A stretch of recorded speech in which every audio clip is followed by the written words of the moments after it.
इस लेक्चर में हम ट्रांसफार्मर कपलिंग के बारे में डिस्कस करेंगे। ये ट्रांसफार्मर कपलिंग का सर्किट डायग्राम ड्रॉ किया गया है। यहाँ पर ट्रांसफार्मर को as a coupling device use किया गया है। यहाँ पर जो कनेक्शन किया गया है कपलिंग डिवाइसेस का, वो कैसे किया गया है। जब हम लोग लास्ट लेक्चर में आरसी कपल्ड एम्पलीफायर पढ़ा था हमने, तो वहाँ पर हमने देखा था जो कनेक्शन किया था हमने, सिंपली जो फर्स्ट स्टेज का जो आउटपुट था कैपेसिटर जो कपलिंग डिवाइस यूज़ की थी उसके एक टर्मिनल को हमने कनेक्ट कर दिया था फर्स्ट स्टेज के आउटपुट पे, एंड जो दूसरा टर्मिनल था उसको हमने डायरेक्टली सेकंड स्टेज के इनपुट पे कनेक्ट कर दिया था, मतलब बेस पे कनेक्ट कर दिया था। लेकिन यहाँ पर जो कनेक्शन है कपलिंग डिवाइस का, जो कि ट्रांसफार्मर है यहाँ पर, तो ट्रांसफार्मर का जो कनेक्शन है, ट्रांसफार्मर में दो वाइंडिंग होती है, एक प्राइमरी एंड सेकेंडरी।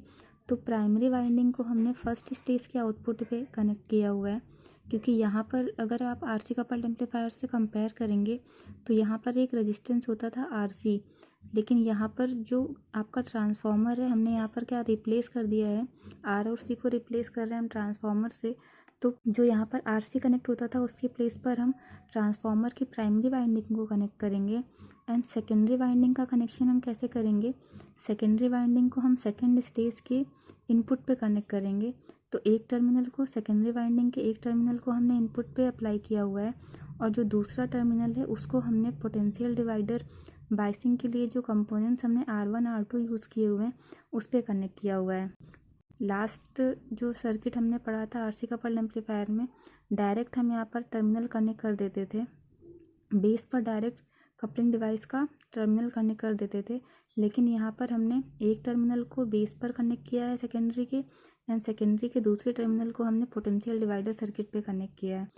देन यहाँ पर नेक्स्ट स्टेज को अगर कनेक्ट करना होगा तो उसको भी ऐसे ही कनेक्ट करेंगे कि जो आप जहाँ पर आरसी कनेक्ट था या फिर जो भी आउटपुट है कलेक्टर टर्मिनल पर ट्रांसफार्मर की प्राइमरी वाइंडिंग कनेक्ट करेंगे, एंड जो सेकेंडरी वाइंडिंग है उसको हम नेक्स्ट स्टेज की टर्मिनल को हम लोग पोटेंशियल डिवाइडर पे कनेक्ट करेंगे, और एक टर्मिनल को हम लोग ट्रांजिस्टर की बेस पे कनेक्ट करेंगे। लेकिन अगर हम नेक्स्ट पर कोई भी स्टेज कनेक्ट नहीं कर रहे हैं और अगर हम वहाँ से आउटपुट लेना चाहते हैं तो सेकेंडरी की दोनों वाइंडिंग्स को क्या करिए, ओपन छोड़ दीजिए और वहाँ से आप आउटपुट ले सकते हैं। अब यहाँ पर इनपुट अप्लाई करना है। इनपुट अप्लाई करने के लिए भी हम सिमिलर वही करेंगे कि सेकेंडरी को हमने क्या कर दिया है, बेस पे अप्लाई किया है, एक टर्मिनल को बेस पर अप्लाई किया है और एक टर्मिनल को पोटेंशियल डिवाइडर पे अप्लाई किया है, और एक जो प्राइमरी वाइंडिंग है उस पर हमने क्या अप्लाई किया है, इनपुट वोल्टेज अप्लाई किया है।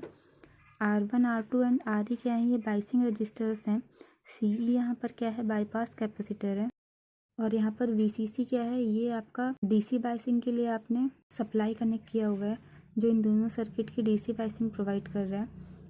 यहाँ पर पोटेंशियल डिवाइडर बाइसिंग यूज़ की गई है, क्योंकि जब हम एम्पलीफायर पढ़ते हैं तो वहाँ पर हम बाइसिंग यूज़ करते हैं। तो बाइसिंग हमने यहाँ पर पोटेंशियल डिवाइडर बाइसिंग यूज़ की है, क्योंकि potential divider biasing best biasing होती है। अब अगर हम बात करें कि कपलिंग डिवाइस का जो काम होता था वो क्या करता था, जो एक स्टेज की जो आउटपुट होगी उसको दूसरे स्टेज की इनपुट पे ट्रांसफ़र करेगा, एंड जो दूसरा काम है कपलिंग डिवाइस का वो क्या करता है कि दोनों स्टेजेस की DC बाइसिंग को आइसोलेट रखेगा। तो यहाँ पर ये दोनों ही काम कौन करेगा, आपका ये ट्रांसफार्मर करेगा। ये जो ट्रांसफार्मर है यहाँ पर कपलिंग डिवाइस का काम कर रहा है, तो ये क्या करेगा, दोनों ही स्टेज की DC बाइसिंग को अलग रखेगा, आइसोलेट रखेगा, एंड जो पहले स्टेज का जो आउटपुट है उसको दूसरे स्टेज की इनपुट पर क्या करेगा, ट्रांसफ़र करेगा। अब अगर हम इस सर्किट की वर्किंग की बात करते हैं तो वर्किंग के लिए यहाँ पर हमने इनपुट अप्लाई किया हुआ है। जैसे ही ट्रांसफार्मर की प्राइमरी पर इनपुट अप्लाई करेंगे तो इनपुट अप्लाई करते ही म्यूचुअल इंडक्शन की वजह से जो यहाँ पर इनपुट अप्लाई करेंगे, म्यूचुअल इंडक्शन की वजह से यहाँ पर आपका वोल्टेज इंड्यूस्ड होगा, और ये वोल्टेज कहाँ पर अप्लाई होगा, ट्रांजिस्टर की बेस पर अप्लाई होगा। तो ये यहाँ पर जो भी आपका वोल्टेज इंड्यूस्ड हुआ है उस वोल्टेज को ये ट्रांजिस्टर क्या करेगा, एम्पलीफाई करेगा, एंड एम्पलीफाई करने के बाद उस वोल्टेज को, क्योंकि वो वोल्टेज यहाँ पर आपका आएगा और उस वोल्टेज की वजह से सेकेंडरी पर एक वोल्टेज इंड्यूस्ड होगा, और वो जो वोल्टेज होगा वो सेकेंड स्टेज की बेस पर अप्लाई हो जाएगा ट्रांजिस्टर की, और ट्रांजिस्टर क्या करेगा, उसको फिर से एम्पलीफाई करेगा। ट्रांजिस्टर फिर से उसको और एम्पलीफाई करके प्राइमरी पर अप्लाई करेगा, प्राइमरी पर ऑब्टेन होगा, और प्राइमरी की वजह से यहाँ पर वोल्टेज इंड्यूस्ड होगा, और आउटपुट पर जो आपका वोल्टेज है वो क्या हो जाएगा, मिल जाएगा आपको। तो यहाँ पर क्या हो रहा है कि पहले यहाँ पर एम्पलीफाई होगा, यहाँ पर एम्पलीफाई होने के बाद फिर से एक बार पर एम्पलीफाई होगा और यहाँ पर आउटपुट वोल्टेज मिल जाएगा। तो एक तरीके से ये तो हो गया कि एम्पलीफिकेशन का काम, पहले यहाँ एम्पलीफाई हुआ देन यहाँ एम्पलीफाई हुआ। नेक्स्ट अगर हम बात करते हैं कि जो हमने यहाँ पर डीसी अप्लाई किया है बाइसिंग के लिए, तो यहाँ पर जो हमने डीसी अप्लाई किया हुआ है वो डीसी ट्रांसफार्मर की प्राइमरी पर आती है। अब अगर हम आरसी कपल्ड एम्पलीफायर से कंपेयर करें तो यहाँ पर एक आरसी रेजिस्टेंस कनेक्ट रहता था। तो जैसे ही डीसी यहाँ पर अप्लाई होती थी इस रेजिस्टेंस पर, तो उसकी वजह से इस रेजिस्टेंस पर अनवांटेड वोल्टेज ड्रॉप होता था और जिसकी वजह से यहाँ पर पावर लॉस होने लगता था। लेकिन यहाँ पर जब लो फ्रिक्वेंसी अप्लाई होगी तो लो फ्रिक्वेंसी के लिए, क्योंकि ये जो प्राइमरी वाइंडिंग है, प्राइमरी वाइंडिंग का जो डीसी रेजिस्टेंस होता है वो बहुत ही कम होता है। तो जब डीसी रेजिस्टेंस यहाँ पर बहुत ही कम है तो यहाँ पर जो पावर लॉस होगा वो बहुत कम होगा। तो यहाँ पर जब रेजिस्टेंस आरसी कनेक्ट था, आरसी कपल्ड एम्पलीफायर के केस में, तो वहाँ पर पावर लॉस हमारा बहुत ज़्यादा हो रहा था। लेकिन यहाँ पर ये जो रेजिस्टेंस है, जो प्राइमरी वाइंडिंग का जो रेजिस्टेंस होता है वो बहुत कम होता है, तो यहाँ पर जो पावर लॉस होता है वो बहुत ही कम होता है। हम पावर की बात क्यों कर रहे हैं, क्योंकि अगर हमें किसी भी एम्पलीफायर को एक पावर एम्पलीफायर की तरह यूज़ करना है तो हमें उसकी पावर को कंसीडर करना होगा, इसलिए हम यहाँ पर पावर की बात कर रहे हैं। तो यहाँ पर जो आपका पावर लॉस है in comparison to RC coupled amplifier वो बहुत ही कम हो जाता है। और यहाँ पर ट्रांसफार्मर यूज़ हो रहा है, इसलिए ट्रांसफार्मर क्या करता है, अच्छी इम्पीडेंस मैचिंग प्रोवाइड करता है। तो अगर हम ट्रांसफार्मर के टर्न रेशियो को क्या करें, वेरी करें, मतलब कि एक प्रॉपर अगर हम ट्रांसफार्मर की टर्न रेशियो को सेट कर दें, सेलेक्ट कर लें, तो टर्न रेशियो के प्रॉपर सिलेक्शन से लोडिंग इफेक्ट की जो प्रॉब्लम आ रही थी उसको क्या कर सकते हैं, रिमूव कर सकते हैं और इम्पीडेंस को प्रॉपर हम क्या कर सकते हैं, मैच करा सकते हैं। जिससे क्या होगा, जो आपका पावर है मैक्सिमम पावर क्या हो पाएगा, ट्रांसफ़र हो पाएगा। तो यहाँ पर अगर हम आरसी कपल्ड एम्पलीफायर से कंपेयर करें तो यहाँ पर पावर लॉस क्या हो जाएगा, कम हो जाएगा और इम्पीडेंस मैचिंग अच्छी प्रोवाइड होगी और जो पावर है आपकी मैक्सिमम पावर ट्रांसफ़र होगी आपकी। नेक्स्ट अगर हम फ्रीक्वेंसी रिस्पांस कर्व देखें ट्रांसफार्मर कपलिंग का, तो frequency response curve transformer coupling का ऐसा ड्रॉ किया जाता है। अगर हम ट्रांसफार्मर कपलिंग का फ्रीक्वेंसी रिस्पांस कर्व की बात करते हैं तो वो इतना अच्छा नहीं होता है। तो हम जानते हैं कि जो हमारा रिएक्टेंस होता है, क्योंकि यहाँ पर हम ट्रांसफार्मर यूज़ कर रहे हैं इंडक्टेंस, तो इंडक्टिव रिएक्टेंस अगर हम देखें तो एक्सएल इक्वल टू क्या होता है, 2πfl होता है। तो लो फ्रिक्वेंसी पर जो रिएक्टेंस होगा वो कम हो जाएगा और हाई फ्रिक्वेंसी पर रिएक्टेंस क्या हो जाएगा, बढ़ने लगेगा। तो अगर हम लो फ्रिक्वेंसी पर देखें तो रिएक्टेंस क्या हो जाएगा, कम हो जाएगा। अगर लो फ्रिक्वेंसी पर रिएक्टेंस कम हो जा रहा है तो गेन क्या हो जाएगा, गेन भी क्या करेगा, डिक्रीज़ करना स्टार्ट कर देगा।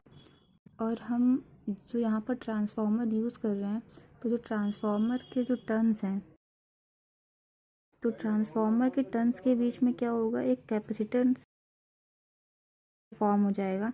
तो ये जो वाइंडिंग के बीच में या फिर हम कह सकते हैं टर्न्स के बीच में ये जो कैपेसिटेंस फॉर्म हो रहे हैं, तो अगर हाई फ्रिक्वेंसी पर देखेंगे तो हाई फ्रिक्वेंसी पर जो टर्न्स हैं उनके बीच में कैपेसिटेंस फॉर्म हो जाएंगे और ये जो कैपेसिटेंस हैं वो बाईपास कैपेसिटर की तरह काम करना स्टार्ट कर देंगे। क्योंकि हाई फ्रिक्वेंसी पर जो कैपेसिटेंस हैं, हाई फ्रिक्वेंसी पर जो कैपेसिटिव रिएक्टेंस होगा वो क्या हो जाएगा, बहुत कम हो जाएगा। अगर आइडियल केस की बात करेंगे, हाई फ्रिक्वेंसी मतलब इनफिनिट फ्रिक्वेंसी पर जो कैपेसिटिव रिएक्टेंस होगा वो क्या हो जाएगा, ज़ीरो हो जाएगा। ज़ीरो का मतलब क्या है कि एक तरीके से ये जो कैपेसिटर्स हैं आपके क्या करेंगे, शॉर्ट सर्किट की तरह बिहेव करेंगे और ये क्या करेंगे, गेन को डिक्रीज़ करना स्टार्ट कर देंगे। तो ये जो कैपेसिटर्स फॉर्म हो रहे हैं टर्न्स के बीच में, ये एक तरीके से बाईपास की तरह काम करेंगे, मतलब कि जो आपके हाई फ्रिक्वेंसी कंपोनेंट हैं उनको क्या कर देंगे, पास कर देंगे। तो जिसकी वजह से गेन क्या हो जाएगा, हमारा गेन डिक्रीज़ हो जाएगा। और हाई फ्रिक्वेंसी पर अगर हम देखें तो प्राइमरी एंड सेकेंडरी दोनों वाइंडिंग्स हमारे क्या होते हैं, मतलब प्राइमरी एंड सेकेंडरी, तो यहाँ पर जो कैपेसिटेंस फॉर्म हो रहे हैं वो आपके मतलब टर्न्स के बीच में फॉर्म हो रहे हैं। अगर आप देखें तो ये क्या है, ये एक वाइंडिंग है और एक ये वाइंडिंग है, तो वाइंडिंग्स के बीच में भी कैपेसिटेंस फॉर्म होते हैं। तो ये जो वाइंडिंग्स के बीच में जो कैपेसिटेंस फॉर्म हो रहे हैं उनको क्या कहा जाता है, उनको स्ट्रे कैपेसिटेंस कहा जाता है।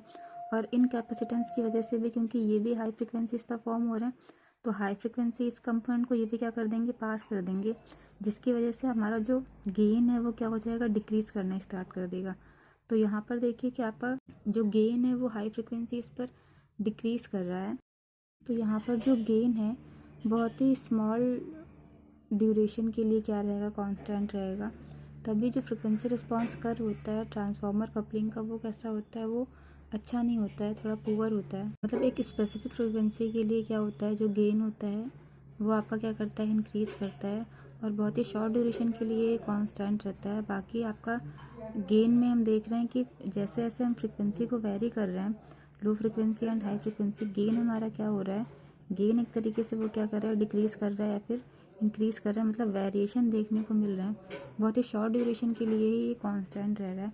इसलिए यहाँ पर जो फ्रिक्वेंसी रिस्पॉन्स कर रहे हैं वो क्या कहेंगे, हम एक तरीके से कहेंगे कि पुअर होता है। तो यहाँ पर फ्रिक्वेंसी डिस्टॉर्शन देखने को मिलता है। तो इसलिए जो ट्रांसफार्मर कपलिंग होती है उनको हम लोग इम्पीडेंस मैचिंग के लिए यूज़ कराते हैं, क्योंकि ट्रांसफार्मर जो डिवाइस है वो इम्पीडेंस मैचिंग अच्छी प्रोवाइड कराती है। हाई जो आपका पावर है उसको हाई मतलब मैक्सिमम पावर ट्रांसफ़र करता है एक स्टेज से दूसरे स्टेज में, एंड इसको रेडियो फ्रिक्वेंसी एम्पलीफिकेशन के लिए भी यूज़ किया जाता है। नेक्स्ट अगर हम मेरिट की बात करें, ट्रांसफार्मर कपलिंग के मेरिट क्या क्या हैं कि एक तो ये एक्सीलेंट इम्पीडेंस मैचिंग प्रोवाइड कराता है। मतलब कि यहाँ पर ट्रांसफार्मर यूज़ कर रहे हैं तो ट्रांसफार्मर की वजह से जो इम्पीडेंस मैचिंग है वो बहुत अच्छी हो जाती है। गेन यहाँ पर क्या करता है, एक स्पेसिफिक टाइम के लिए एक स्पेसिफिक फ्रिक्वेंसी के लिए क्या होता है, इंक्रीज़ करता है। पावर लॉस हमने देखा कि हम आरसी कपलिंग में रेजिस्टेंस आरसी यूज़ हो रहा था, लेकिन यहाँ पर ट्रांसफार्मर यूज़ हो रहा है और ट्रांसफार्मर की प्राइमरी वाइंडिंग को ही कनेक्ट किया गया है। तो प्राइमरी वाइंडिंग का जो रेजिस्टेंस होता है वो बहुत ही कम होता है। तो रेजिस्टेंस कम होने की वजह से यहाँ पर जो पावर लॉस होता है वो क्या होता है, बहुत कम हो जाता है। एंड पावर लॉस कम है तो यहाँ पर जो इफ़िशियंसी होती है ट्रांसफार्मर कपलिंग की वो अच्छी होती है, मतलब इंक्रीज़ करती है। अब अगर हम डीमेरिट की बात करें तो हमने देखा कि बहुत ही कम टाइम के लिए, बहुत ही कम फ्रिक्वेंसी रेंज के लिए जो फ्रिक्वेंसी रिस्पांस कर्व था वो फ्लैट था। इसलिए हम कह सकते हैं कि ट्रांसफार्मर कपलिंग का जो फ्रिक्वेंसी रिस्पांस कर्व है वो कैसा होता है, पुअर होता है। नेक्स्ट है bulky and expensive. Bulky and expensive क्या होता है, क्योंकि यहाँ पर जो कपलिंग डिवाइस यूज़ कर रहे हैं वो हम ट्रांसफार्मर यूज़ कर रहे हैं, और ट्रांसफार्मर जो होते हैं वो कैसे होते हैं, एक तो एक्सपेंसिव होते हैं, दूसरे क्या होते हैं, बहुत ही बल्की होते हैं, बड़े होते हैं। इसलिए हम कह रहे हैं कि अगर हम एज अ ट्रांसफार्मर को कपलिंग डिवाइस यूज़ करेंगे तो इसका मतलब क्या है कि जो हमारा सर्किट है वो कैसा हो जाएगा, बहुत ही बल्की हो जाएगा। नेक्स्ट फ्रिक्वेंसी डिस्टॉर्शन क्या करता है, इंक्रीज़ करता है, फ्रिक्वेंसी डिस्टॉर्शन अकर करता है। तो यहाँ पर हमने देखा कि जैसे जैसे फ्रिक्वेंसी हम लोग चेंज कर रहे हैं तो वहाँ पर हमारा जो कैपेसिटिव रिएक्टेंस है वो क्या कर रहा है, चेंज हो रहा है, और गेन हमारा डिक्रीज़ और इंक्रीज़ कर रहा है। तो हमने फ्रिक्वेंसी डिस्टॉर्शन बहुत देखा कि यहाँ पर हमारा जब हम फ्रिक्वेंसी वेरी करा रहे हैं तो यहाँ पर कैपेसिटिव रिएक्टेंस फॉर्म हो जा रहे हैं टर्न्स के बीच में या फिर प्राइमरी एंड सेकेंडरी वाइंडिंग के बीच में, तो उनकी वजह से फ्रिक्वेंसी डिस्टॉर्शन देखने को मिल रहा है। नेक्स्ट क्या है कि हमिंग नॉइज़ प्रेजेंट होती है। तो हमिंग नॉइज़ क्यों होती है, क्योंकि यहाँ पर हम कपलिंग डिवाइस को जो यूज़ कर रहे हैं वो क्या है, एक ट्रांसफार्मर है, ट्रांसफार्मर में हमिंग नॉइज़ आती है। इस वजह से हम कह रहे हैं कि अगर यहाँ पर जो आउटपुट प्रेजेंट होगा उसमें हमिंग नॉइज़ होगा, क्योंकि यहाँ पर हम ट्रांसफार्मर यूज़ कर रहे हैं और ट्रांसफार्मर में हमिंग नॉइज़ होती है।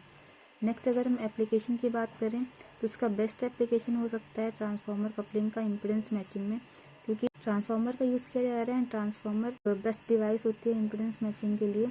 तो यहाँ पर ट्रांसफार्मर कपलिंग को इम्पीडेंस मैचिंग में यूज़ किया जा सकता है।